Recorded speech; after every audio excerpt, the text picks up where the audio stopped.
Құрметті менің тыңдаушыларым, бүгін мен сіздерге PDF форматындағы файлды Word мәтіндік редакторына қалай айналдыруға болады, сол жағын түсіндіріп айтып кетуге тырысамын. Тек бір ескертетін жай, бұл мүмкіндік Microsoft Office бағдарламасының 2010 версиясынан жоғарғы версияларында ғана болады, жасауға мүмкіндік болады. Енді біздің әрекетіміз мынандай болады. Яғни PDF форматында келген файлды Word мәтіндік редакторына айналдыру үшін мен мысалы жұмыс үстелімде Гүлдана 2 дейтін Word мәтіндік PDF форматы бар. Оның ішінде ақпарат мынандай. Бірінші сіздерге таныстырып кетейін. Міне, оның ішінде осындай ақпарат бар. Осыны мен бұл енді копировать етіп, мысалы көшірген кезде кейбір элементтер көшірілмей қалатын, ішінде бір объектілер болса, кішкене көшіруге қиындыққа туатын болса, енді ол үшін мен мысалы менде мынандай файл ашылып тұр, Word мәтіндік редакторына файл ашылып тұр. Жаңадан файл құрамыз, жаңадан бет құрамыз, файл создать, пустой страница таңдаймыз. Енді осы жерден келіп біздің жасайтын әрекетіміз мынандай: файл, открыть.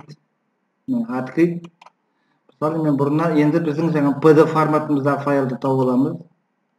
Мына жерден келіп, мына жерде біздің бұрын все файл деп тұрды. Осы жерден бірінші ең соңындағы файл PDF дегенді таңдап аламыз. Міне, енді осы жерден әкеліп өзіміздің PDF форматындағы файлымыздың бір ерекшелеп открыть командасын орындаймыз.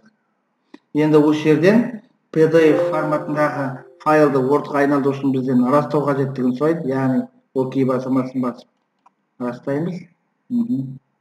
Енді мына файлдың PDF файлындағы міне осылай айналады. Енді бұны біз сақтаймыз.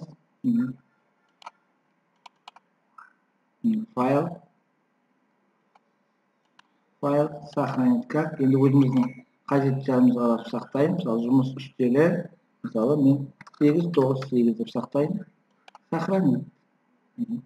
Енді осыны қандай шамада сақталғанын көрейік. Яғни мен 89 деп сақтадым. Міне жаңағы менің PDF форматындағы файлым мінекей Word мәтіндік редакторына түсті. Назар қойғандарыңыз үшін рахмет. Менің берген ақпаратым сіздерге белгілі бір қажеттіліктеріңізге жаратасыздар деген сенімдемін.